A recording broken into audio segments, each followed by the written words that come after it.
Dan ini hukumnya wajib. Kenapa? Kata seorang ulama bahwa kita menerangkan nasab palsu itu merupakan bagian amar ma'ruf nahi mungkar.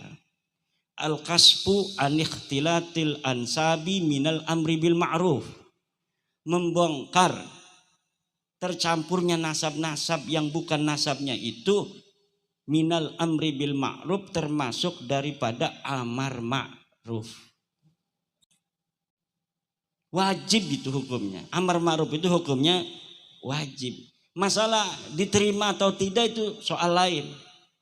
Yang menjadi kewajiban dari Allah kepada Nabi Muhammad itu adalah menyampaikan. Wa ma alaina illal balagh. Yang wajib bagi Nabi Muhammad hanya menyampaikan. Masalah diterima orang diterima itu hal lain. Laisa alaika hudahum.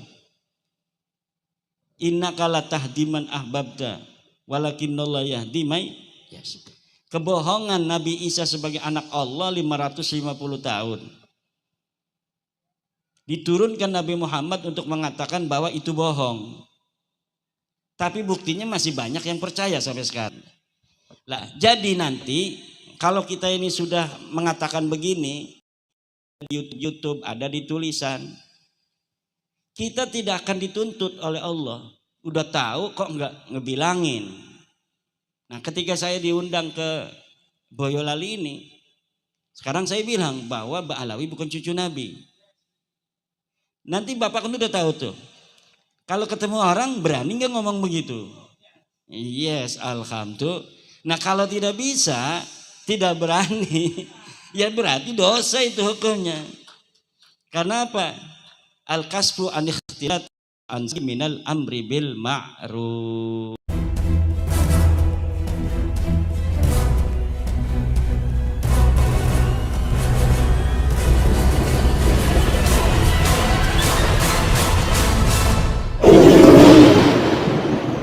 Assalamualaikum warahmatullahi wabarakatuh. Hamdan lillah, salatan wa salaman ala rasulillah Sayyidina Muhammad ibn Abdillah. Amma ba'du, faya ashabal fadail hadaratil mukarramin, para kiai, para alim, para ulama, wabil khusus Sohibil Bait, pengasuh pondok pesantren Hidayatul Mustarsidin, Kiai Musta'in, mudah-mudahan para hadirin, para kiai yang saya hormati. Pada kesempatan yang sangat berbahagia ini, sebagaimana yang diminta kepada kami dalam acara halaqah atau seminar ini adalah tentang nasab ba'alwi yang sedang banyak menjadi diskursus publik, di mana kita tahu bahwa di abad ke-19 1800 sampai 1943 ada orang-orang dari Hadramaut datang ke Indonesia dalam rangka mencari penghidupan, di mana di Hadramaut ketika itu kekayaan Hadramaut tidak bisa untuk memberikan kesejahteraan makan bagi penduduknya. Bahkan menurut Jajat Burhanuddin, kekayaan Hadramaut hanya bisa untuk memberikan makan 30% dari penduduknya. Maka kemudian terjadilah diaspora Hadrami, di antaranya ke Indonesia dibawa oleh kapal-kapal Belanda ketika itu. Dan di Indonesia mereka mengaku sebagai keturunan dari Nabi besar Muhammad sallallahu alaihi wasallam. Dengan husnudzon, kemudian para orang-orang Indonesia, para ulama dan para kiai percaya saja kalau mereka adalah sebagai keturunan dari baginda Nabi besar Muhammad Sallallahu Alaihi Wasallam. Kemudian fenomena-fenomena yang terjadi belakangan ini menggerakkan saya kemudian untuk meneliti nasab mereka, melihat bagaimana terjadi jauh panggang daripada api antara pengakuan sebagai dzurriyyat Nabi, kemudian akhlak-akhlak yang tidak mencerminkan mereka sebagai keturunan Nabi, menghina para kiai dan sebagainya. Sendal Habib katanya lebih mulia daripada kepalanya para kiai. Satu Habib yang bodoh itu lebih mulia daripada 70 kiai. Di dalam tubuhku ada darah Rasulullah. Kiai-kiai yang menikahi Habibah itu kiai taek katanya. Nah ini jadi kita terdorong ingin meneliti apa benar mereka ini sebagai keturunan dari baginda Nabi besar Muhammad sallallahu alaihi wasallam. Akhirnya saya gunakan prosedur-prosedur di dalam rangka meneliti nasab mereka. Pertama yang saya lakukan adalah mengurut nasab. Dari mulai mereka yang mengaku sampai kepada yang diaku. Saya cari di internet, saya ketemu 2 silsilah. Pertama silsilah dari Ustadz Rizik Syihab, yang kedua silsilah Bahar Smith. Saya gunakan yang satu aja karena yang satu ini punya Pak Bahar ini kayaknya kurang membingungkan. Saya gunakan punya Ustadz Rizik Syihab, saya urut ke atas, kemudian saya teliti satu persatu. Dari yang sahih-sahih ini itu semuanya terkonfirmasi. Nabi Muhammad punya anak Siti Fatimah, lihat bukti-buktinya ada. Siti Fatimah punya anak Husain, saya lihat buktinya ada. Sayyidina Husain punya anak Ali, saya lihat buktinya ada. Kitab sezamannya ada. Ali punya anak Muhammad Al-Bakir, saya cari kitabnya ada. Muhammad Al-Bakir punya anak Ali Al-Uraidi, kitabnya ada. Ali Al-Uraidi punya anak Muhammad An-Naqib, kitabnya ada. Muhammad An-Naqib punya anak Isa Ar-Rumi, kitabnya ada. Isa Ar-Rumi punya anak Ahmad, kitabnya ada. Ahmad punya anak Ubed, leluhur mereka ini yang pertama kali diakui ini enggak ada. Jadi mereka mengaku sebagai turunan Ahmad bin Isa ini. Yang mereka tahu hanya leluhur mereka namanya Ubed. Kemudian mereka di abad 9 berupaya mencari silsilah mereka ini kemana. Kemudian mereka berijtihad, menelusuri, ketemu silsilah seorang ulama namanya Abul Hasan Ali yang dikenal dengan nama Syarif Abul Jadid. Ini sudah ada di dalam kitab abad ke-8 karangan Al-Janadi, ulama Yaman yang mengarang kitab namanya Az-Zuluk fi Tabaqatil Ulama wal Muluk. Di situ menerangkan tentang satu silsilah ulama namanya Abul Hasan Ali Syarif Abul Jadid. Silsilahnya itu adalah silsilah yang sehari ini mereka ambil. Jadi ada orang namanya Syarif Abul Jadid, katanya Jadid ini adalah anak daripada Ubed.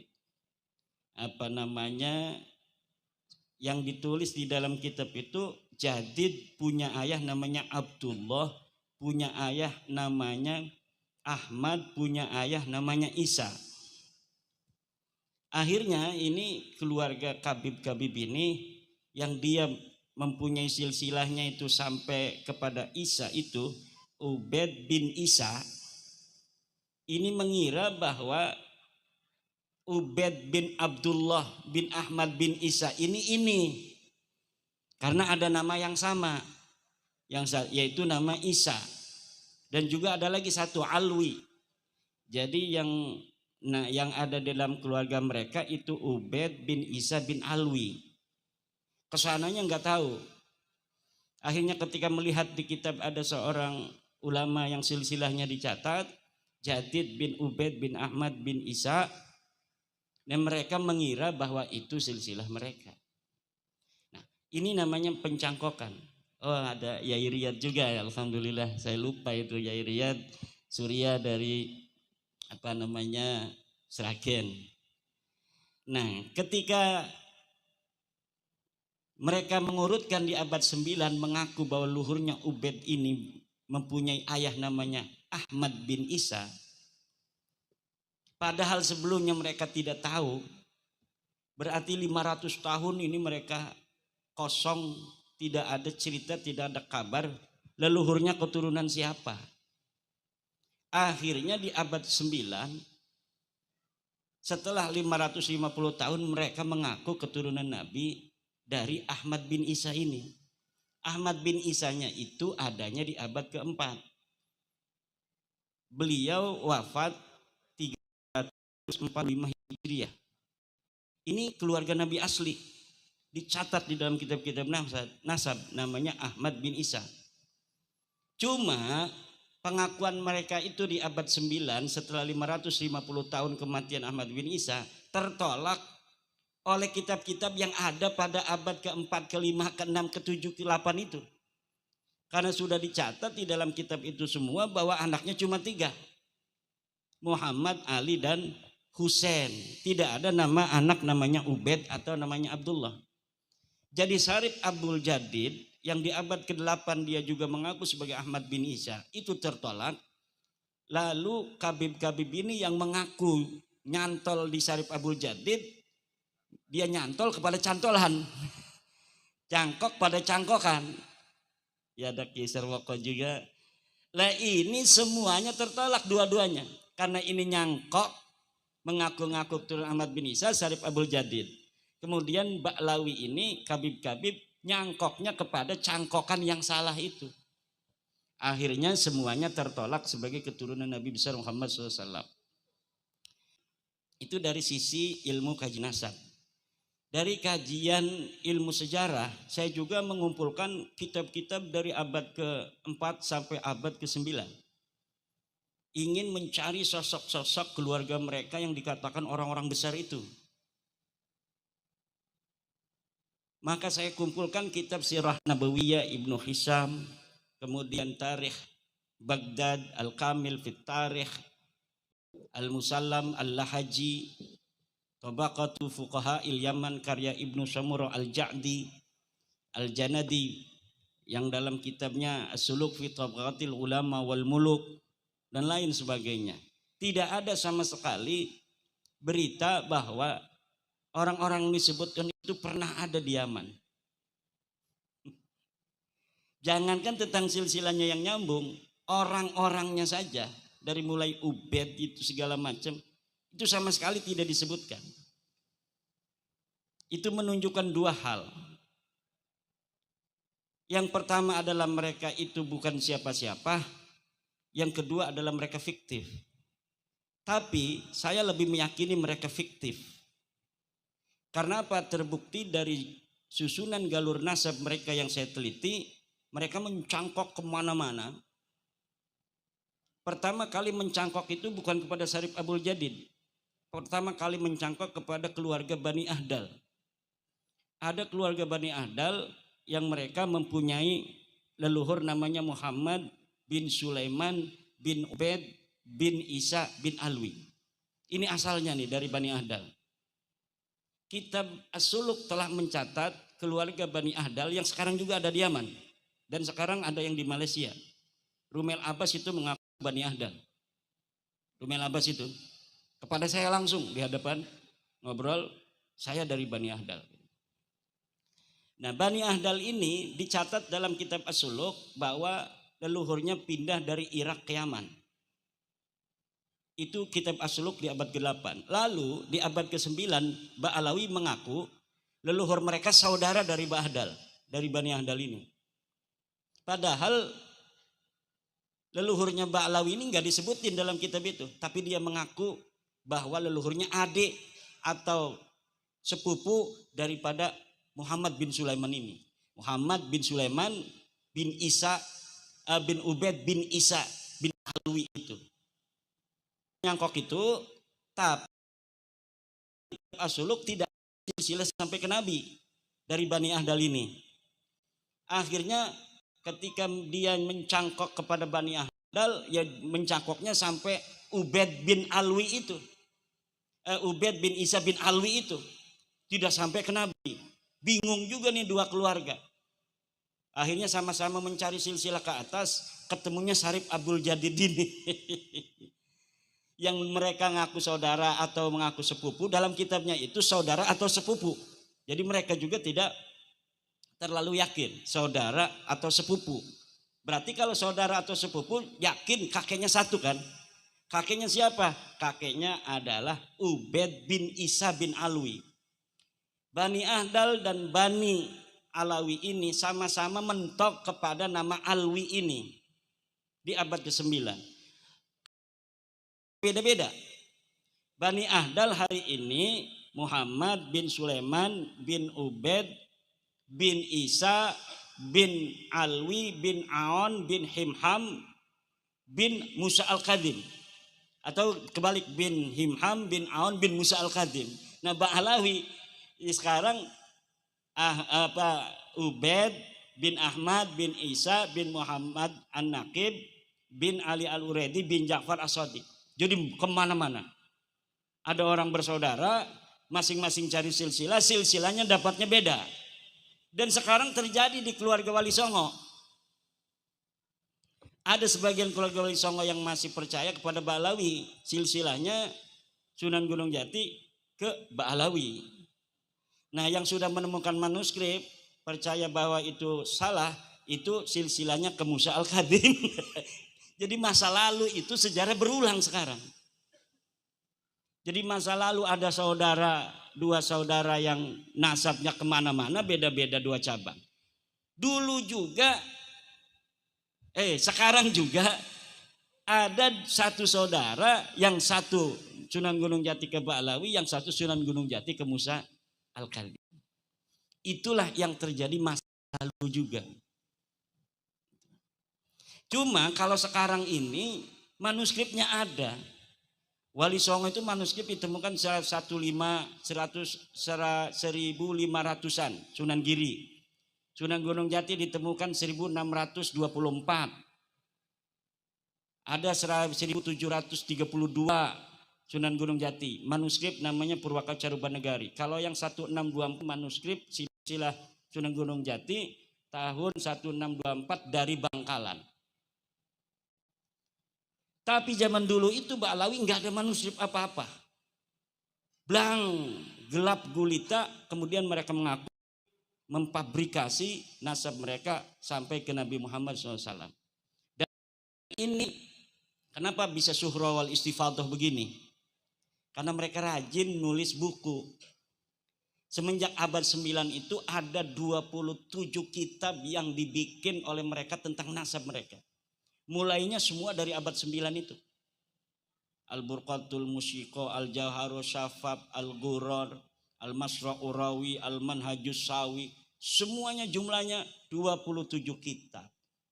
Makanya kalau orang yang bukan peneliti ngambil kitab, asal kitab, ada nasab mereka. Tapi kalau peneliti, setiap apa yang ada di kitab itu belum tentu berita yang benar. Maka harus dikonfirmasi dari tahun-tahun pengakuan. Oh, yang diaku orang yang hidup di abad keempat namanya Ahmad bin Isa. Dicari kitabnya di tahun ke-4 Hijriah itu, abad ke-4 Hijriah. Ada kitab yang ditulis waktu itu, Siri Silsilatil Aulawiyah.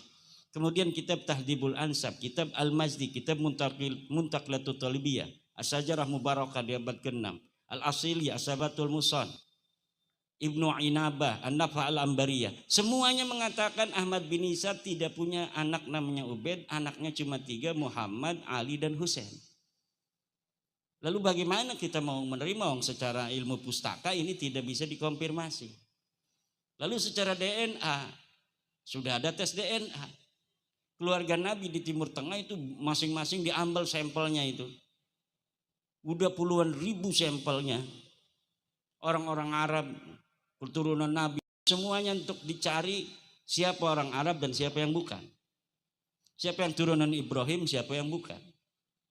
Nah, turunan-turunan Nabi yang ada catatan silsilah keluarga mereka ke Nabi kemudian digolongkan khusus DNA keluarga Nabi, dan sudah ditemukan oleh para ahli bahwa keturunan Nabi Ibrahim garis lurus laki-laki harus berhaplogrup J1.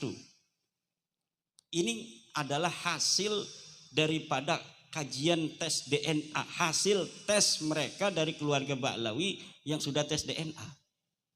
Hasilnya sudah jelas mereka bukan turun Nabi. Kalau turunan Nabi harusnya J1. 180 orang dari keluarga mereka Ba'lawi ini, Habib-Habib yang tes DNA semuanya G, kebanyakan dari mereka G. Ada yang bukan G, itu diprediksi oleh para peneliti dari Badan Riset dan Inovasi Nasional Indonesia adalah orang-orang yang diba'alawikan. Jadi bukan Ba'lawi tapi mereka diba'alawikan. Hasilnya tidak sama G, tapi mayoritas hasil tes DNA mereka G. G itu bukan turunan Nabi Ibrahim. Kalau bukan turunan Nabi Ibrahim, bagaimana dia bisa menjadi turunan Nabi Muhammad? Karena turunan Nabi Muhammad pertama harus turunan Nabi Ibrahim dulu. Karena Nabi Muhammad adalah keturunan Nabi Ibrahim. Dan haplogrupnya Nabi Ibrahim dari mulai zaman Nabi Ibrahim sampai sekarang ini belum terjadi tahawurat. Belum terjadi perubahan genetik. Tidak ada mutasi genetik dari Ibrahim sampai saat ini. Artinya apa? Haplogrupnya harus sama, keturunan garis laki-laki dari Nabi Ibrahim sampai sekarang harus J1. Makanya kata Dr. Umar Zaid dari Timur Tengah, Ba'lawi ini dari Hadramaut itu bukan saja tidak bisa menjadi turunan Nabi, tapi mustahil keturunan daripada Nabi besar Muhammad Sallallahu Alaihi Wasallam. Jadi bukan lagi tidak bisa, mustahil. Seperti kita 1 tambah 1 itu mustahil 3. Karena tes DNA itu tidak seperti kajian saya. Kajian saya itu namanya kajian pustaka. Berdasarkan sumber-sumber yang dapat ditemui. Kemudian diinterpretasikan dan disimpulkan. Itu dzonniyah. Seperti kita fikih, itu kan dzonni. Tapi kalau tes DNA, itu mesin yang ngomong. Ditaruh, oh ini gula. Gula akan ditaruh, ya nah hasilnya gula. Gitu. Kalau ditaruhnya garam akan muncul garam. Kalau ditaruh tuk Jawa asli, Jawa asli. Kalau ditaruh rambutnya orang Sunda, Sunda. Kalau ditaruh rambutnya orang Aceh, Aceh. Itu akan otomatis. Jadi keakuratan, presisi daripada tes DNA itu melebihi akurasi daripada kajian nasab. Lebih dari akurasi kajian sejarah. Makanya paling takut mereka itu tes DNA. Karena kalau tes DNA itu sudah ilmu pengetahuan. Itu. Nah sekarang juga yang sudah terbukti secara tes DNA sudah terbukti bukan turunan Nabi, secara kajian pustaka kitab nasab tidak terbukti. Secara kitab sejarah tidak terbukti, standar kebenaran ilmiah tidak terbukti, masih ada aja yang percaya, bahkan dari golongan saudara-saudara kita. Dan kita tidak boleh merasa bosan. Kita harus sabar, terus membawa energi ini untuk sebanyak-banyak menyelamatkan saudara-saudara kita. Dan ini hukumnya wajib. Kenapa? Kata seorang ulama bahwa kita menerangkan nasab palsu itu merupakan bagian amar ma'ruf nahi mungkar. Al-kasfu an ikhtilatil ansabi minal amri bil ma'ruf. Membongkar tercampurnya nasab-nasab yang bukan nasabnya itu minal amri bil ma'ruf, termasuk daripada amar ma'ruf. Wajib itu hukumnya. Amar ma'ruf itu hukumnya wajib. Masalah diterima atau tidak itu soal lain. Yang menjadi kewajiban dari Allah kepada Nabi Muhammad itu adalah menyampaikan. Wa ma alaina illal balagh. Yang wajib bagi Nabi Muhammad hanya menyampaikan. Masalah diterima orang diterima itu hal lain. laisa 'alaika hudahum innaka latahdi man ahbabta walakinnallaha yahdi may yasha. Kebohongan Nabi Isa sebagai anak Allah 550 tahun. Diturunkan Nabi Muhammad untuk mengatakan bahwa itu bohong. Tapi buktinya masih banyak yang percaya sampai sekarang. Lah, jadi nanti kalau kita ini sudah mengatakan begini, di YouTube ada di tulisan, kita tidak akan dituntut oleh Allah. Udah tahu kok nggak ngebilangin. Nah, ketika saya diundang ke Boyolali ini, sekarang saya bilang bahwa Mbak Alawi bukan cucu Nabi. Nanti Bapak kan udah tahu tuh. Kalau ketemu orang berani nggak ngomong begitu? Yes, alhamdulillah. Nah, kalau tidak bisa, tidak berani, ya berarti dosa itu hukumnya. Karena apa? Al-kasfu an ikhtilat an minal amri bil ma'ruf. Terima kasih. Wallahu wal muwaffiq ila aqwamit thoriqin. Wassalamualaikum warahmatullahi wabarakatuh.